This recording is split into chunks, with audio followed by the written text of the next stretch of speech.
Buenas noches, licenciado. Buenas noches, licenciado. Buenas noches, licenciado. Buenas noches a todos. Licenciado. Vamos a realizar hoy un pequeño... Buenas noches, iniciamos Buenas clase. noches. Por favor. Cerramos micrófono, por favor. El tema del documento que ya inicié en la clase anterior, hagamos un breve recordatorio, ¿verdad? Indicando que, de acuerdo con la definición que la Academia Española de la Lengua, la Real Academia Española, deben cerrar los micrófonos, por favor. En una definición contenida en el Diccionario Esencial de la Lengua Española,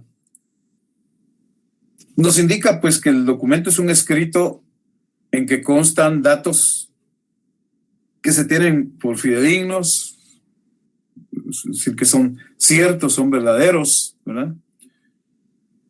O que son susceptibles de utilizarse como verdaderos, ¿sí? Para probar algo. ¿Sí? En materia jurídica, primordialmente, un documento siempre lleva aparejada la posibilidad de comprobar, de probar algo. Entonces, también encontramos en la doctrina otra definición atribuida al tratadista Guillermo Cabanelas, quien explica que el documento es un escrito, una escritura, un instrumento con que se prueba, se confirma, se demuestra o se justifica una cosa o alguna situación, algún aspecto. O al menos su objeto es ese, ¿verdad? Su propósito es probar, confirmar, demostrar, justificar algo, ¿verdad? Y ahí pues ya él incluye la noción, la idea de instrumento, que específicamente se atribuye como los documentos que el notario elabora y autoriza. Entonces, también vale la pena recordar que tiene una raíz, tiene una etimología, el vocablo documento, ¿verdad? Desde el lenguaje antiguo de Indonesia, el concepto decos, que designa a los movimientos, a los gestos realizados con las manos extendidas por las personas en materia de contratos, tanto para ofrecer algo como para aceptar algo, ¿verdad? Y a la vez de ese vocablo, dec, doc, con K y doc solo con C, da lugar en latín al vocablo docere, de ahí se deriva el vocablo documentatum y de ahí se llega al concepto de doceo, ¿verdad? Y finalmente se acorta la expresión con el vocablo documentum. Y ese vocablo documentum relacionado con docere, ¿verdad? Tiene como significado enseñar. ¿Por qué? Porque con cualquier documento se muestra, se enseña algo, ¿verdad? Entonces, ese sería el aspecto etimológico. Y pues ya se menciona por ahí la idea del instrumento público, ¿verdad? Como la especie, ¿verdad? Solo hay que mencionar que en esta clase de documentos a los que nos referimos, nos interesan, por un lado, los documentos privados elaborados y firmados por las partes. Ese es un segmento.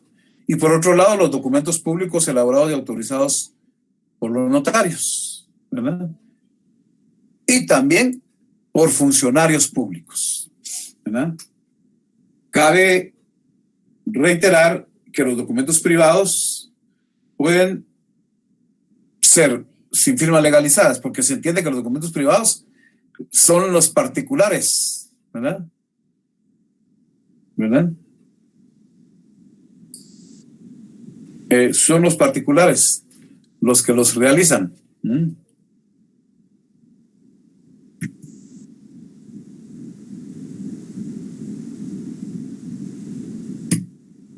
Entonces, dentro de esto, vamos a ver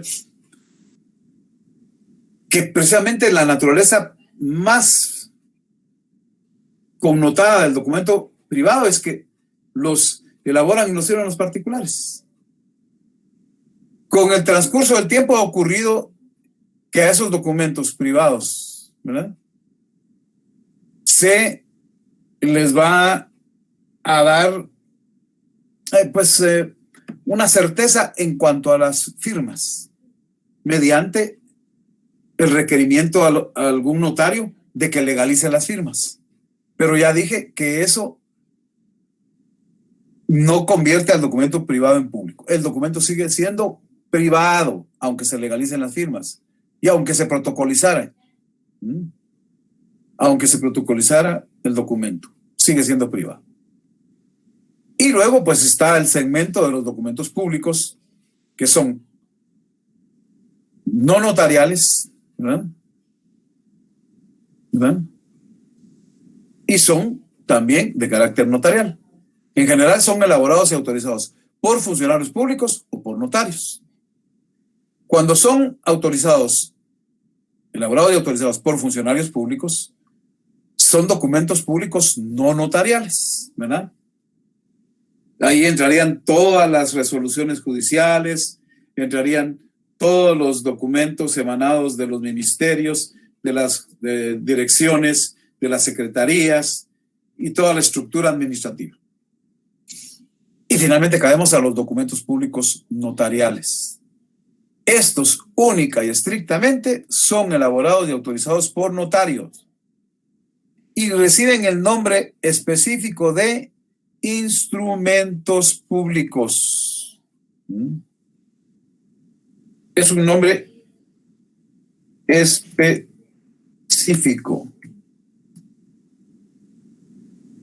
Pero recuerden, solo los autorizados por notario reciben ese nombre. Y estos pueden ir fuera del protocolo y pueden ir dentro del protocolo. ¿Verdad? Entonces, ya específicamente concentrándonos en el instrumento autorizado por notario, ¿verdad?, que es el instrumento público. El vocablo instrumento procede del latín instruere, que significa instruir o enseñar, ¿verdad? Y ha definido el instrumento público, pues hay que indicar que existen tantas definiciones como autores existen. Cada autor en su libro da una definición. Lo que ocurre con muchos conceptos y categorías jurídicas. Entonces, por ejemplo, el autor Miguel Fernández Casado escribe que instrumento público es el documento autorizado por notario, a requerimiento de parte y en el que se hace constar un hecho jurídico o una relación de derecho. El autor Enrique Jiménez Arnau indica que el instrumento público es documento público autorizado por notario, ¿verdad?, producido para probar hechos, solemnizar o dar forma a actos o negocios jurídicos y asegurar la eficacia de sus efectos jurídicos. Entonces, veamos pues que lo que tienen en común estas dos definiciones y todas las demás que pudiésemos tener es que se trata de documento público autorizado por notario, ¿verdad? Ese es el elemento destacado. Ahora, ya entonces los documentos públicos notariales que toman el nombre específico de instrumentos públicos pueden ir fuera del protocolo o pueden ir dentro del protocolo, ¿verdad?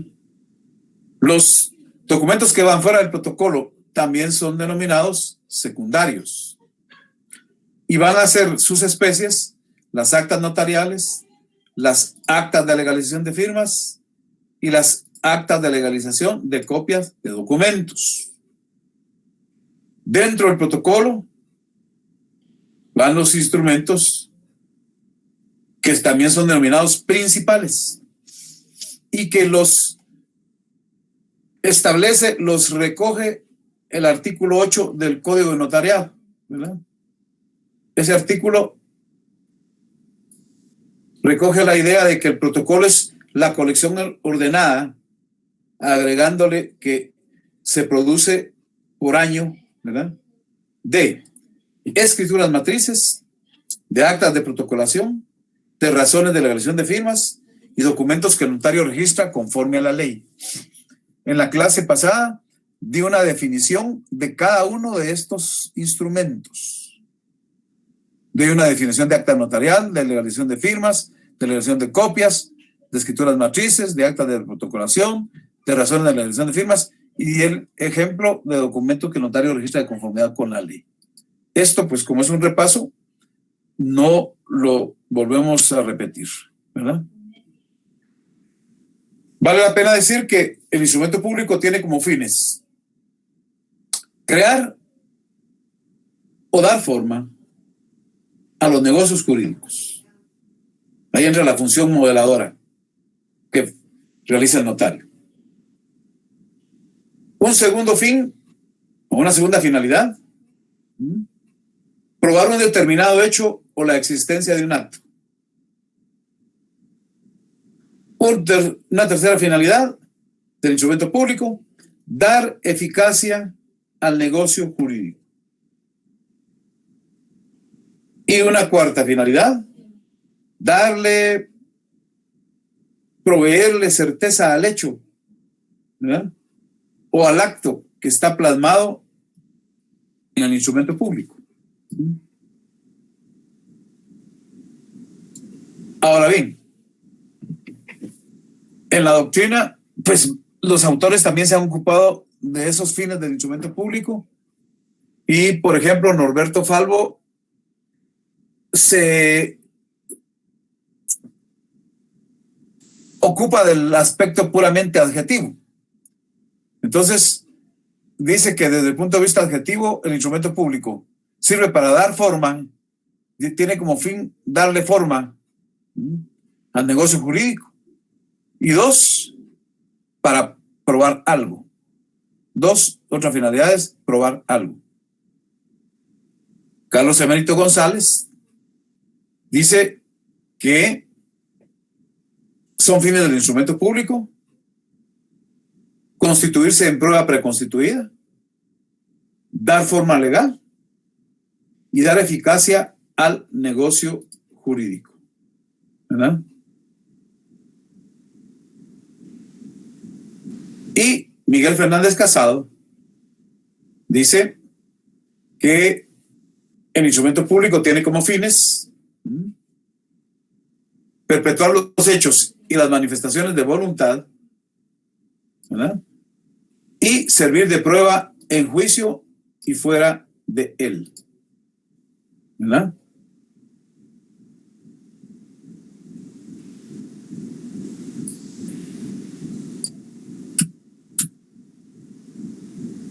Bueno, entonces ahí recogemos ideas muy puntuales de diversos autores en cuanto a qué fines persigue el instrumento público, ¿verdad? Y en esta pequeña en este pequeño refrescamiento del tema, pues también vale la pena mencionar las características que se le atribuyen al instrumento público, ¿verdad? Pues como características es que el instrumento público determina una fecha cierta en cuanto al negocio o asunto plasmado en el mismo, ¿verdad? También constituye una forma de garantía, porque de acuerdo con el artículo 186 del Código Procesal Civil y Mercantil, ¿verdad?, los documentos que el notario autoriza hacen fe y constituyen plena prueba.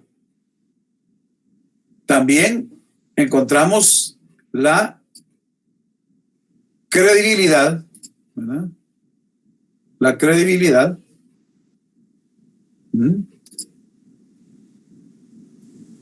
porque lo que el notario autoriza, el contenido de los instrumentos públicos, se tiene por cierto, se cree en lo que ahí está plasmado. También se atribuye al instrumento público la característica de que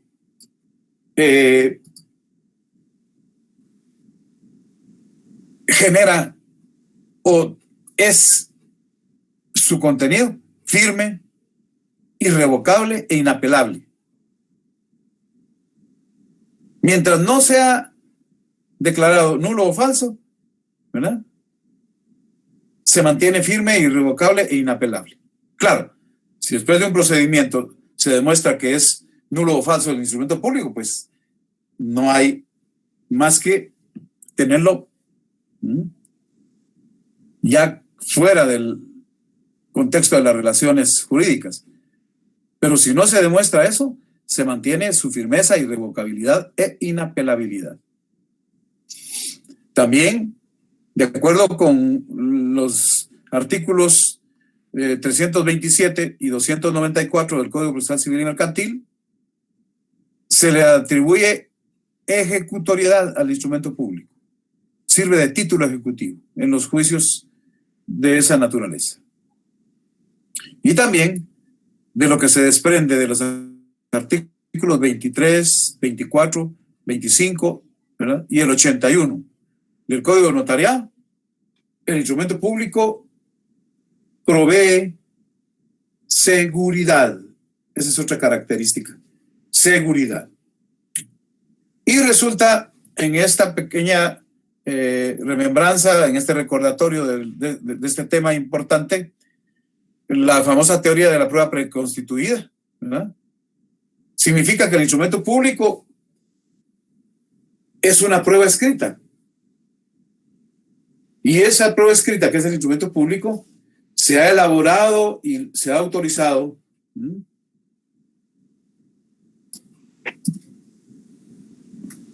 por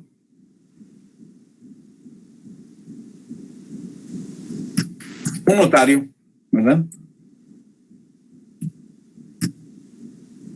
en una fecha determinada, siempre con anterioridad a un posible juicio o proceso legal que pudiera darse a futuro. El objeto específico, el fin específico del instrumento público no es necesariamente que el asunto sobre el cual versa sea motivo de un proceso legal, de un juicio. Pero si a futuro se diere, ¿verdad?, por la naturaleza del instrumento público, ya al nacer a la vida jurídica, de acuerdo con el artículo 186 del Procesal Civil y Mercantil, hace fe y constituye plena prueba, ¿verdad? Ya entonces la prueba está hecha, ya se produjo. A diferencia de los demás medios probatorios que suelen producirse en la etapa probatoria de un determinado proceso jurisdiccional, ¿verdad? El instrumento público ya está hecho y constituye una prueba, ¿verdad? Plena prueba, y hace fe. Bueno, entonces, esto sería el resumen antecedente. Me dan un segundito. Antecedente de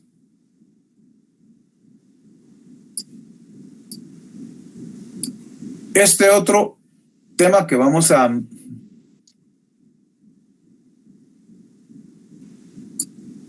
ver de manera muy concreta hoy.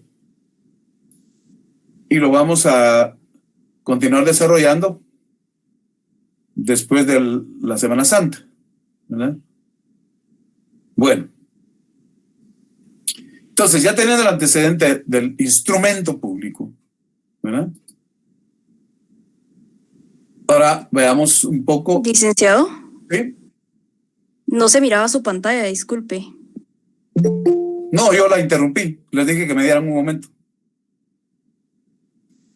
Entonces, desde esa perspectiva, ya podemos entrar a la eficacia e impugnación del instrumento público, ¿verdad?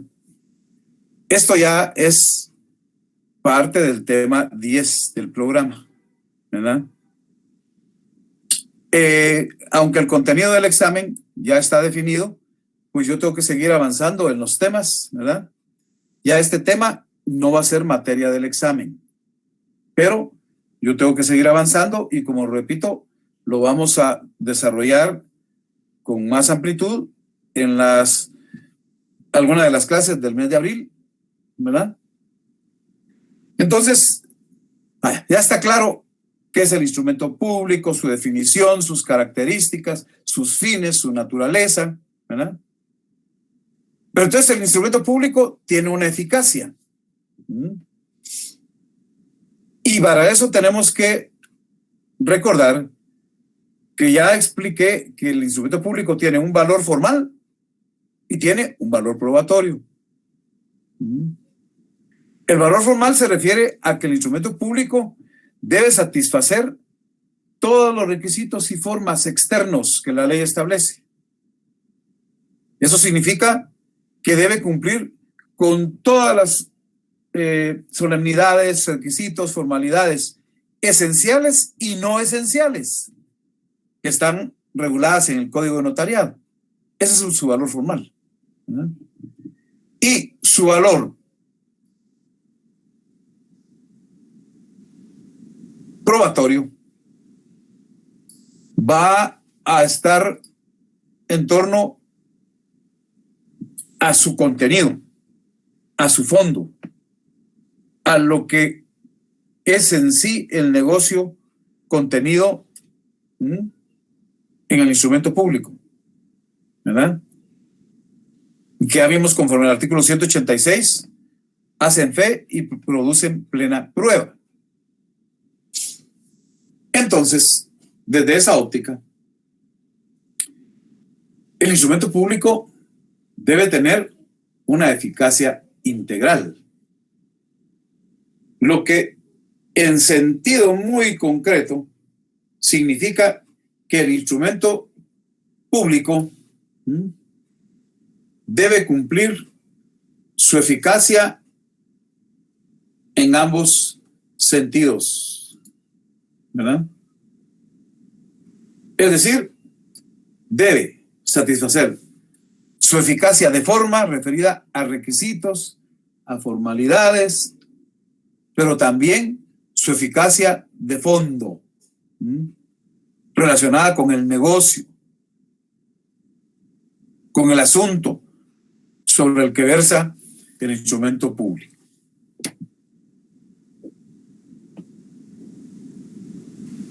La plena validez del instrumento público, pues, significa que los documentos autorizados por notario o por funcionario o empleado público en ejercicio de su cargo producen fe y hacen plena prueba. Ahí está la plena validez del instrumento público. Excepto, pues, cuando se declaren nulos o falsos. De lo contrario, ¿verdad? Esta es la condición de que goza, y por eso lo he puesto acá con fondo amarillo, ¿verdad? Que es lo que nos interesa. Se sintetiza entonces en la idea de que los documentos autorizados por notario producen fe y hacen plena prueba. Artículo 186 del Código Procesal Civil y Mercantil, ¿verdad? Ahora,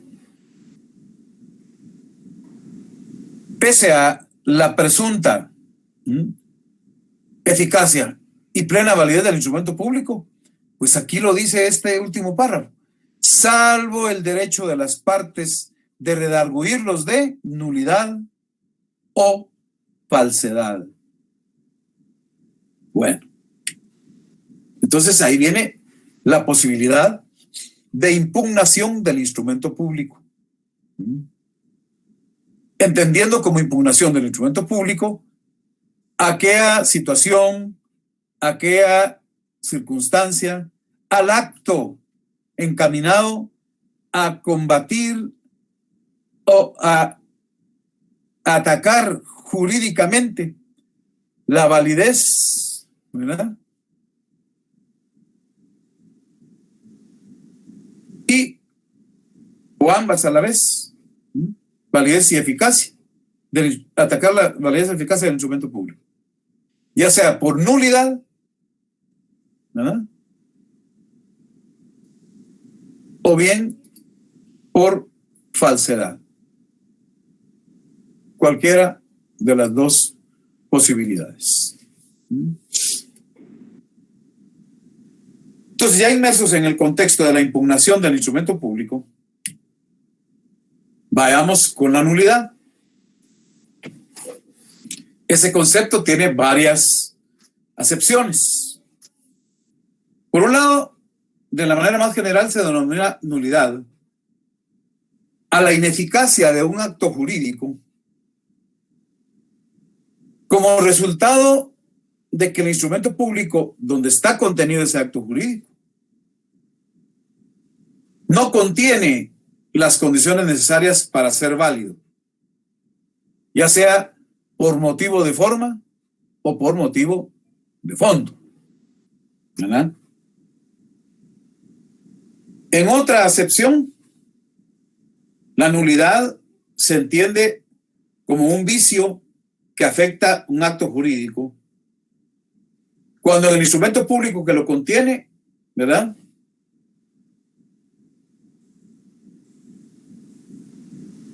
el mismo se ha realizado violando o bien omitiendo ciertas formas o requisitos que son indispensables para considerar válido a ese instrumento, ¿verdad? Y un autor ya citado reiteradamente, don Óscar Salas, recoge distintas ideas y de manera concreta dice que la nulidad, desde el punto de vista notarial, ¿verdad?, es la incapacidad de un instrumento público para producir efectos jurídicos en atención a que contienen algún vicio en su contenido o en su forma. Va. Entonces, ya ahí nos da la pauta don Óscar Salas de que hay nulidad de fondo y hay nulidad de forma. Veamos la nulidad de forma o instrumental. En verdad, esta es la que asume mayor relevancia en el derecho notarial, porque afecta al instrumento público, que es la máxima creación del notario, ¿verdad? Si la nulidad de forma o instrumental ataca directamente al instrumento público considerado en sí mismo, independientemente del acto o negocio que contiene, ¿verdad? Pero eso, pues, no es en absoluto impedimento para que se vea afectada de manera indirecta o directa la validez del acto o negocio jurídico, ¿verdad? Claro que va a verse afectado, pero en materia notarial la nulidad de forma o instrumental es relevante porque el ataque va dirigido directamente contra el instrumento, ¿verdad? La regulación jurídica de la nulidad de forma o instrumental la contiene el artículo 32 del Código de Notariado, que establece que la omisión de las formalidades esenciales en los instrumentos públicos da acción a la parte interesada para demandar su nulidad siempre que la ejercite dentro del término de 4 años contados desde la fecha de su otorgamiento. Fíjense, pues, esto es clave. La nulidad de forma o instrumental se tiene que alegar para que sea válida, ¿verdad?, dentro del término de 4 años. Y esos 4 años se cuentan a partir de que se otorgó y autorizó el instrumento público, ¿verdad? Ahora bien, en esta materia, el Código de Notariado dice expresamente qué formalidades son esenciales. Entonces, es complemento del artículo 32. aunque esto está en el artículo 31, antes de, ¿verdad? Entonces, conforme al artículo 31 del Código Notariado, son formalidades esenciales de los instrumentos públicos, ¿verdad? Las siguientes. En primer lugar, lugar y fecha del otorgamiento, ¿verdad? Lugar y fecha del otorgamiento. Fíjense que estas son relevantes porque las que no están aquí contenidas no son esenciales, no son formalidades esenciales. Entonces, lugar y fecha del otorgamiento.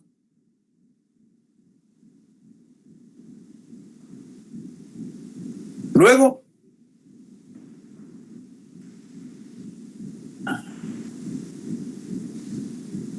nombre y apellido o apellido de los otorgantes. Aquí hubiera bastado que pusieran nombre. Jurídicamente, acuérdense que el nombre es integrado por los nombres propios más los apellidos.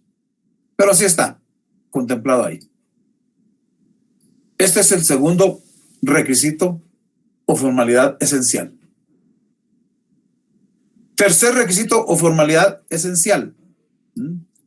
Razón de haber tenido a la vista los documentos que acreditan la representación legal suficiente.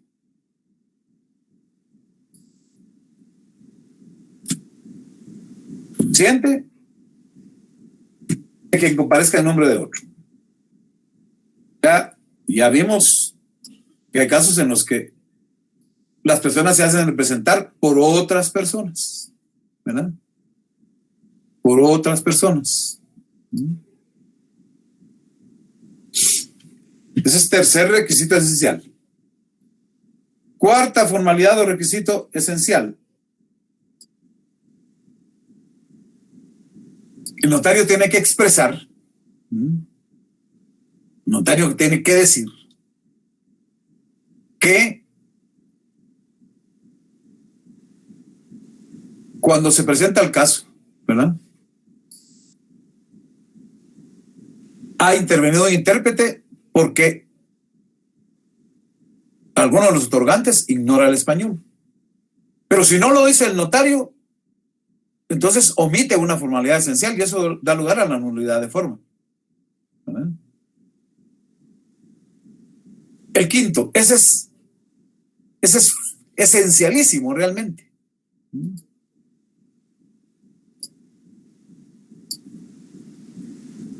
La relación del acto o contrato con sus modalidades. Es decir, ahí está el corazón, ahí está la columna vertebral del instrumento público. Sobre todo del que va dentro del protocolo, la escritura pública. Imagínense que el notario omitiera hacer la relación de cómo va a ser la compraventa que se está otorgando. Si va a ser a plazo, si va a ser al contado, sobre qué recae y los demás pactos que establezcan las partes en relación con ese contrato. ¿Cómo no va a ser esencial? ¿Verdad?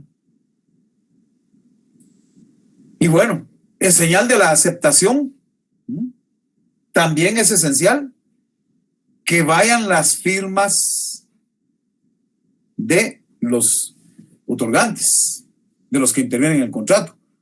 Y si no, pues de acuerdo con el artículo 29 del Código de Notariado, que pongan su impresión digital, su huella digital, ¿verdad? Si no, a eso también provoca la nulidad de forma, ¿verdad? También provoca la nulidad de forma. Entonces, seis formalidades o requisitos esenciales. ¿Qué significa esto? Otros que no sean ninguno de estos 6 no son formalidades esenciales, ¿verdad? Entonces el legislador no se olvidó de todas las demás, no dice cuáles son, sino que acá por lógica, ¿verdad? Se entendería que son formalidades no esenciales las que no contempla el artículo 31, ¿verdad? Ahora bien,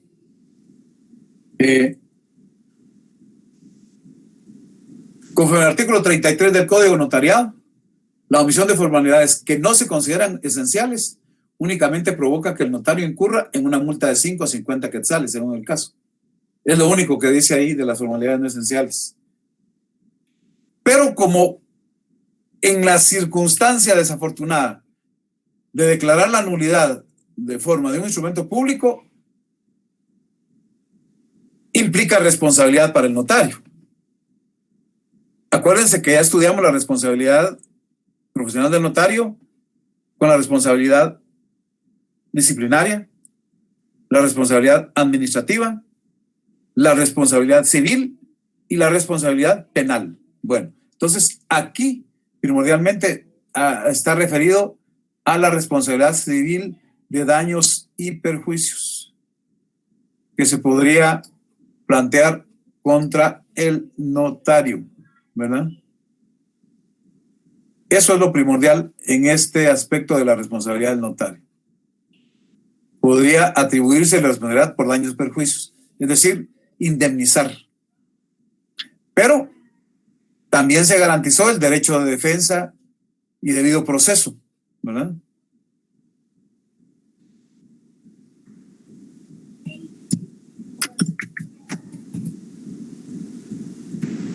Pues hay derecho de defensa y derecho de debido proceso para el notario responsable de la nulidad.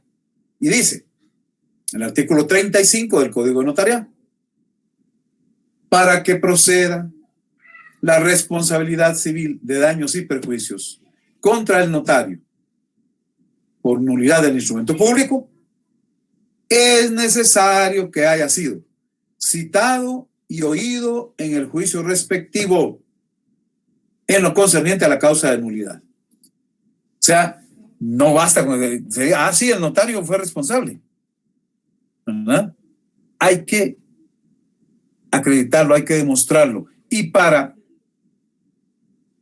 obtener la indemnización que tendría que pagar el notario por daños y perjuicios, que es una responsabilidad de tipo civil, hay que darle al notario la oportunidad de ser citado y oído, y si se da la circunstancia, pues vencido en el juicio correspondiente, ¿verdad? Tiene derecho a defenderse y tiene derecho a un debido proceso, ¿verdad? En la práctica es frecuente, sobre todo en los medios de comunicación, ¿verdad?, ya poner en duda la responsabilidad del notario cuando hay noticias que señalan que tal notario autorizó tal instrumento, ¿verdad? Cuando hay cuestiones que conllevan problemas de tipo legal. Y eso el Colegio de Abogados y Notarios nunca se ha pronunciado, ¿verdad? Y ahí se está poniendo en tela de juicio y dudando de la responsabilidad del notario, ¿verdad? Y aquí está contemplado su derecho de defensa. Ahora bien,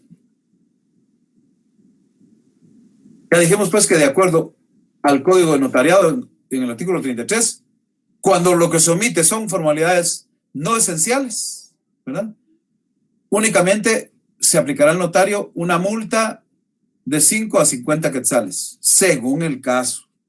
Eso está vigente, ¿verdad? Y solo debe mencionarse, en algún modo, que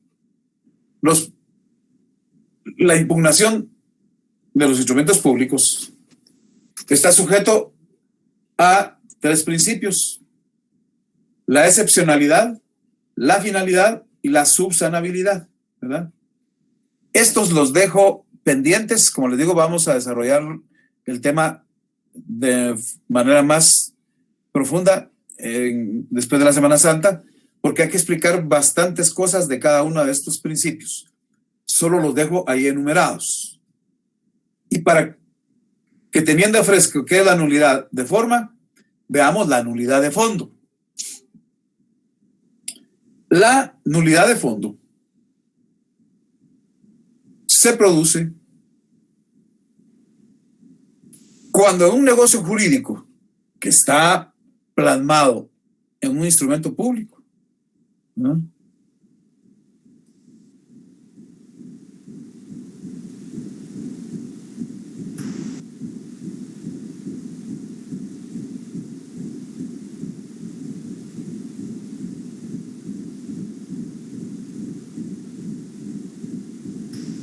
se determina que su objeto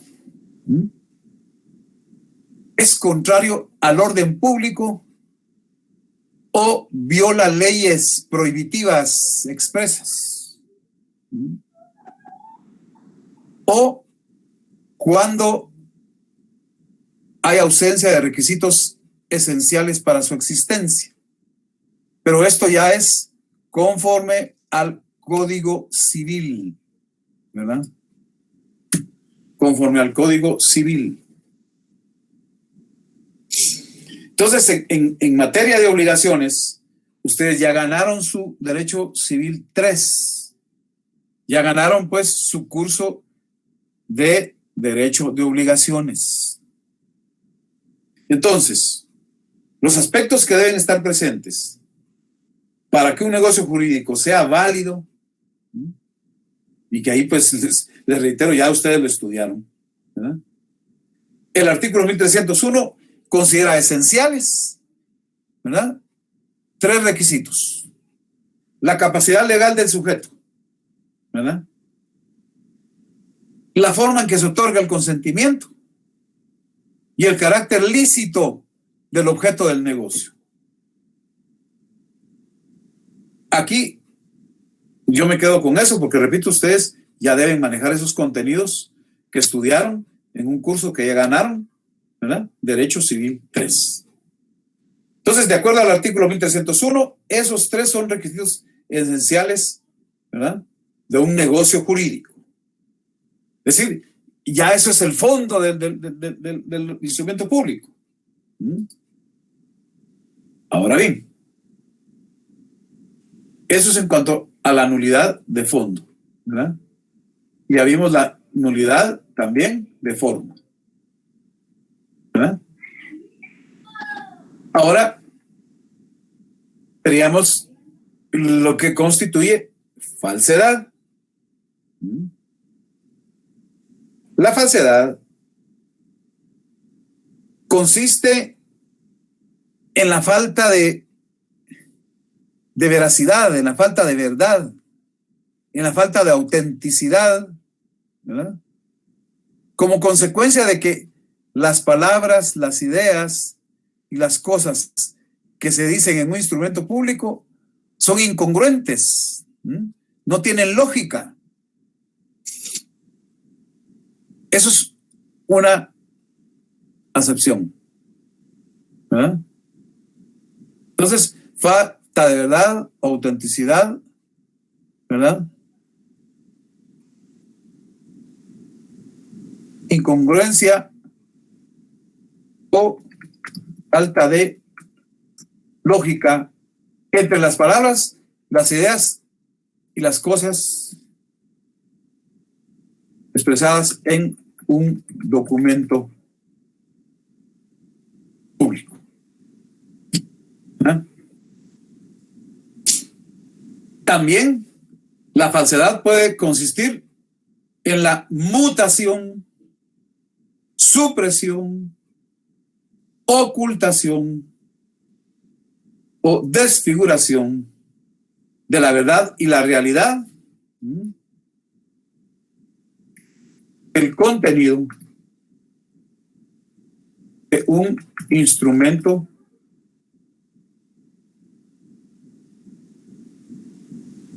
en general, de un documento público, ¿verdad?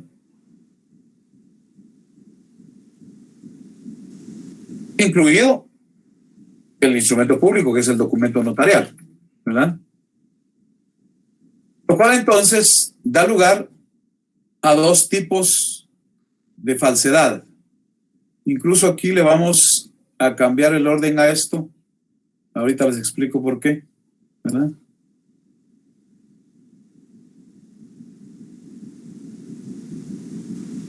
Esta primera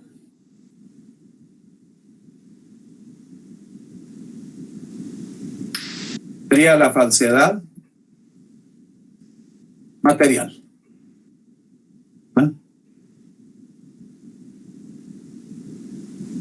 Esta segunda sería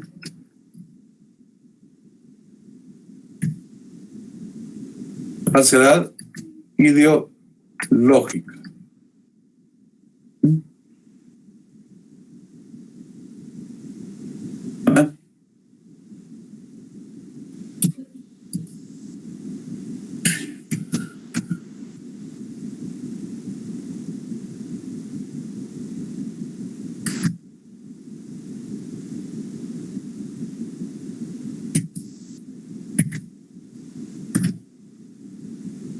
Bueno, pues aquí están las dos formas de falsedad, ¿verdad?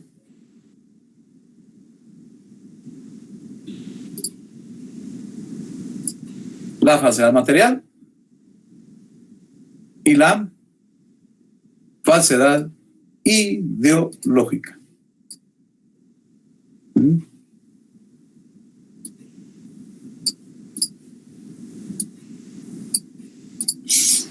¿Estamos? Ahora bien, ya estos aspectos entrañan ilícitos, son delitos. La falsedad material se produce cuando se altera el contenido real del instrumento público, es decir, como acá se dice, hay una mutación, una supresión, una ocultación, ¿verdad? Una desfiguración de la verdad, ¿verdad? Bueno, dejémoslo hasta ahí para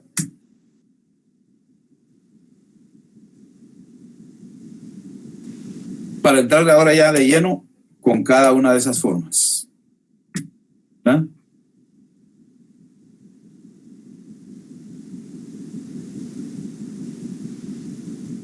Con cada una de esas formas.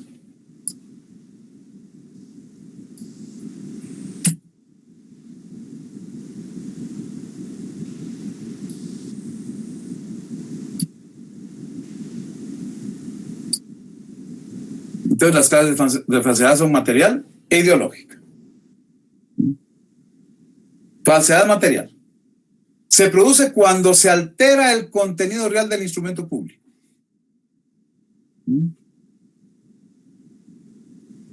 ¿Eso cómo se produce? Bueno, ya sea elaborando un documento público falso o alterando un documento público que es verdadero.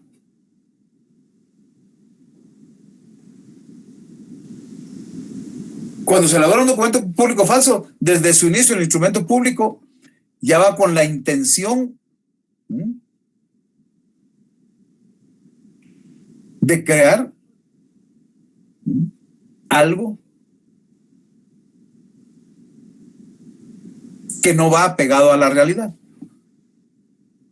Mientras en la segunda modalidad de la falsedad material, el documento público ya está hecho, pero se altera. Ya está hecho y probablemente está bien hecho, congruente con la realidad, es verdadero, pero se altera. Eso lo contiene el artículo 321 del Código Penal. Ese artículo establece lo siguiente. Incluso pues hay que decir que está contemplado dentro del título dentro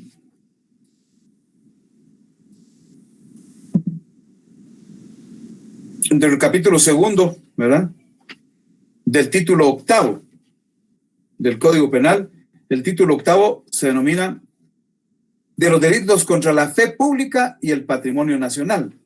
Capítulo 2 dice de la falsificación de documentos. Artículo 321. El epígrafe dice falsedad material. Y entonces dice: quien hiciere en todo o en parte un documento público falso o alterare uno verdadero, de modo que pueda resultar perjuicio, será sancionado con prisión de 2 a 6 años. ¿Verdad? De 2 a 6 años. Vean la consecuencia jurídica. ¿Verdad? Privación de libertad de 2 a 6 años, más la sanción accesoria de responsabilidad civil. Ahí también llevará indemnización por daños y perjuicios. ¿Verdad? Ahora bien, la falsedad ideológica. Esta se comete cuando en un documento público se hacen constar hechos que no fueron declarados por las partes y afectan porque van a provocar perjuicios. Entonces, esta falsedad ideológica se produce y ocurre cuando el documento público contiene un acto de negocio jurídico que en la realidad sí se produjo, o sea, sí existe, pero en ese instrumento se han hecho constar de manera inexacta alguna o algunas de las circunstancias que, reitero, provocan perjuicio. Esto implica, ¿verdad?, de alguna manera, obviamente también, pues una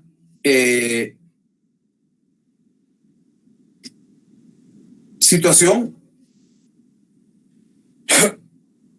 en contra del responsable, ¿verdad?, establecido en el artículo 322 del Código Penal. Ese artículo regula lo siguiente: falsedad ideológica.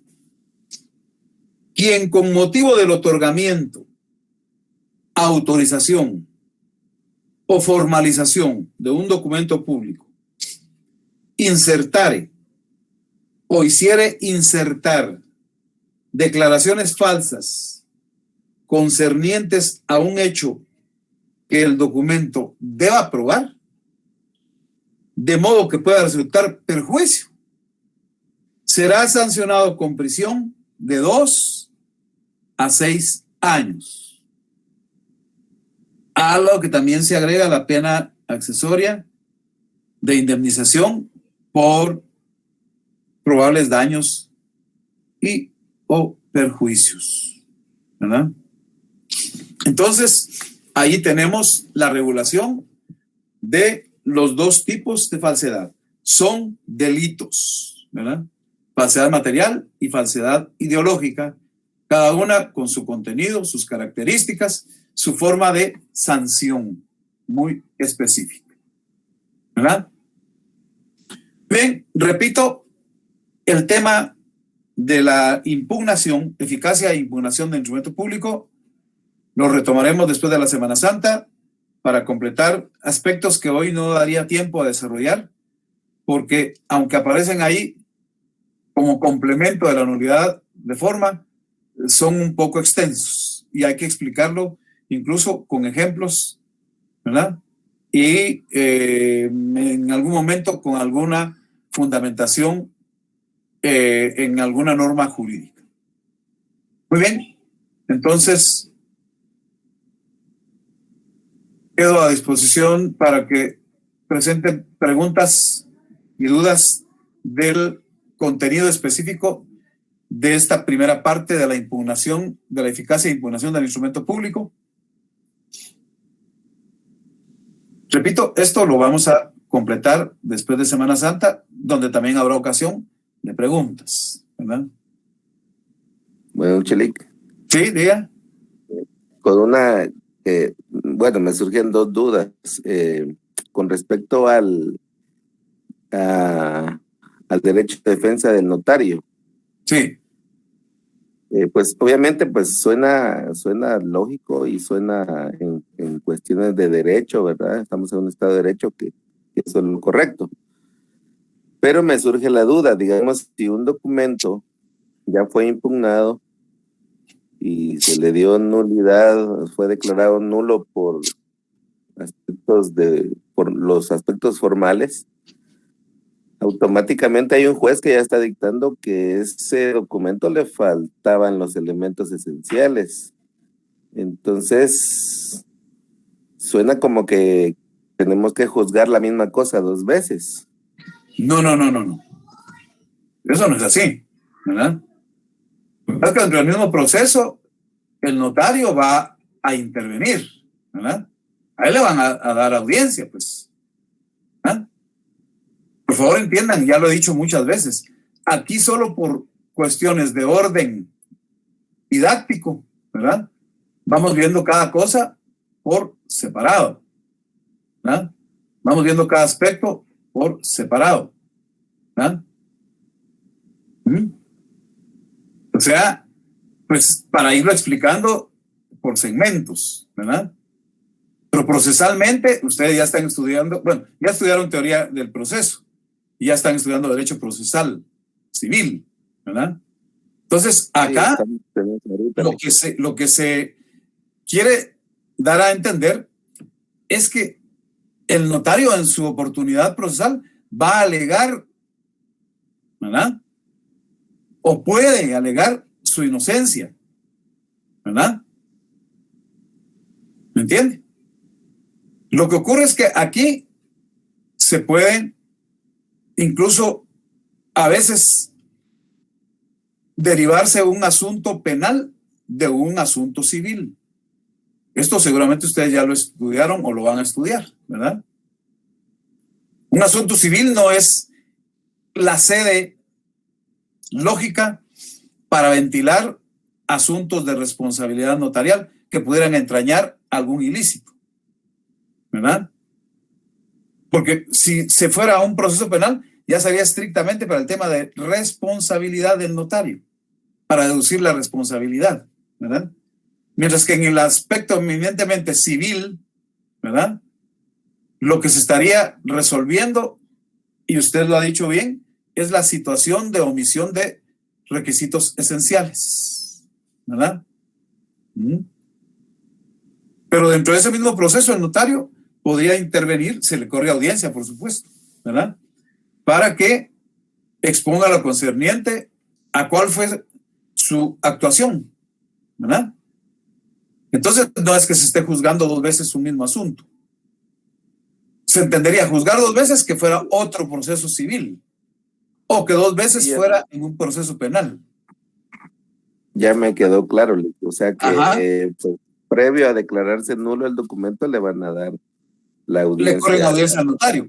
Y si alguien quisiera seguir un proceso penal, ¿verdad? Incluso, no se olvide usted que si fuere detectada una situación de índole penal, sobre todo por algún funcionario, empleado, no se olvide que existe la obligación de denunciar. Si no, quien omite la denuncia incurre también en responsabilidad por no denunciar, ¿verdad? Entonces, también a la inversa, hay juicios penales que abren la posibilidad de la acción civil por daños y perjuicios. Entonces hay que ir a un proceso civil cuando es necesario.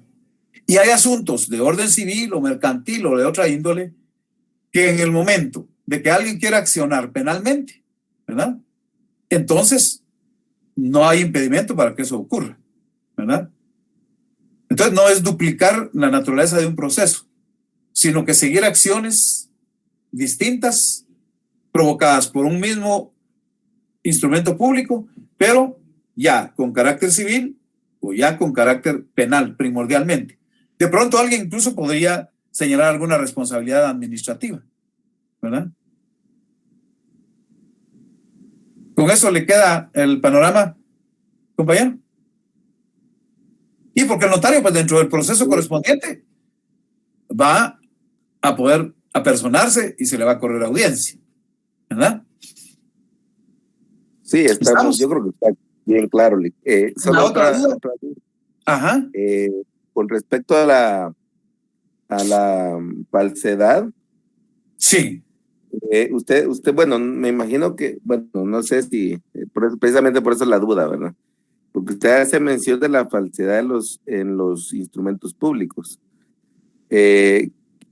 Entonces mi duda es, ¿podría haber falsedad también en los documentos privados o no aplica? No. Fíjese que esto me da la impresión de que usted no ha estado presente en todas las clases. Incluso al principio, antes de desarrollar esto, me referí al documento público, me referí al instrumento público. Por eso les dije, era el antecedente de esto. Sí, fíjese que de hecho les comento ya aprovechando que tengo la palabra. Fíjese que 3 clases no pude ingresar a la clase. Fíjese, bueno, pero eso se deberá a una situación en la que yo estaba intentando ingresar y nunca tuve respuesta. No, pero probablemente se debe a que quieren ingresar después del tiempo que yo concedo y estar interrumpiendo la clase para ingresar, eso no se puede, ¿verdad? Distrae la atención, provoca fallas en la plataforma, múltiples causas, ¿verdad? Entonces ahí sí lo lamento, pero por eso doy un término prudencial de 15 minutos, ¿verdad? Y más o menos a los 20 minutos, media hora después, doy otro ingreso. Pero no puedo estar atendiendo intentos de ingreso en todo momento, ¿verdad? Ahí sí le aclaro, por múltiples razones, eso es imposible, ¿verdad? Pero le mencionaba esto pues porque antes de desarrollar este tema, lo desarrollé de manera sintética lo relativo al instrumento público, a los documentos, incluso vimos la clasificación general para quedarme finalmente con el instrumento público, ¿verdad? Estos aspectos son, y por eso les leí hasta casi grité, ¿verdad? ¿Qué es lo que dice cada uno de los artículos que lo regulan? 321, ¿verdad? Falsedad material. Quien hiciere en todo o en parte un documento público falso o alterar uno verdadero de modo que pueda resultar perjuicio será sancionado con prisión de 2 a 6 años. En adición a esto, ustedes ya ganaron derecho penal 1 y 2, ¿verdad? Entonces, con todo el respeto, pero esto usted tendría ya que saberlo plenamente desde el punto de vista penal. Ahora lo estamos contextualizando notarialmente. Y el artículo 322 dice: quien con motivo del otorgamiento, autorización o formalización de un documento público insertare o hiciere insertar declaraciones falsas concernientes a un hecho que el documento deba probar, de modo que pueda resultar perjuicio, será sancionado con prisión de 2 a 6 años. Entonces, la respuesta categórica, compañero, es que estas impugnaciones solo proceden en contra genéricamente de documentos públicos y notarialmente en contra de cualquier instrumento público que esté dentro o fuera del protocolo, ¿verdad? Pero lo más común es, sobre todo, cuando se trata de documentos dentro del protocolo. ¿Nos queda claro eso? Sí, muchas gracias. Sí, y por favor, cuando tengan esas dudas, preséntenlas, porque muy probablemente más personas tienen la misma duda, ¿verdad? Entonces, aquí se aprovecha para despejar la duda para todas las personas. Muy bien. Si hay más preguntas, con gusto. Si no, pues solo les reitero que el tema lo vamos a ampliar después de Semana Santa y no me canso de repetir, ¿verdad? Los temas del segundo examen parcial van a ser el tema 6, 7, el 8, que incluye el tema 4, porque ahí debe estar ubicado, y el tema 9. Con la indicación de que el tema 9 lo voy a volver a evaluar en el examen final junto con esto que estamos viendo, que es la eficacia del instrumento público, más el protocolo.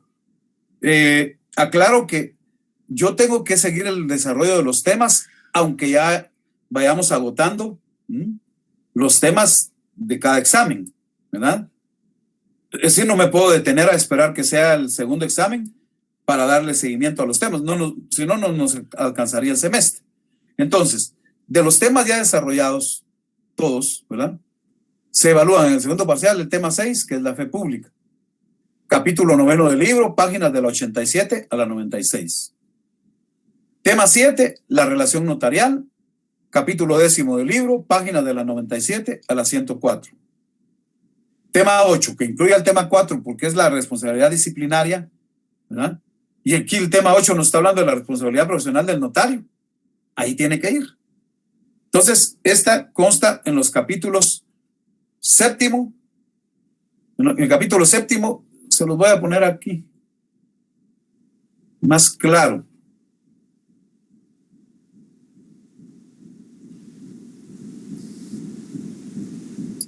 Capítulo 7,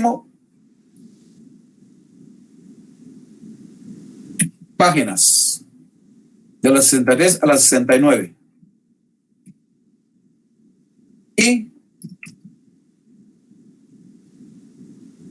capítulo 11, ¿verdad?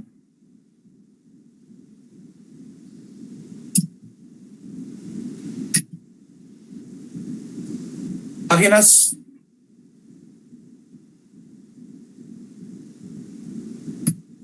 de la 105 a la 114. ¿Verdad? Ahí son 2 segmentos de páginas. Y el tema 9, que está en el capítulo 12, páginas de la 115 a la 128. ¿Verdad? Reitero, nuestro examen segundo parcial, viernes 30 de abril, seguramente a las 20 horas, ¿verdad? Para tratar de que ya todos estén con tiempo para el examen, ¿verdad?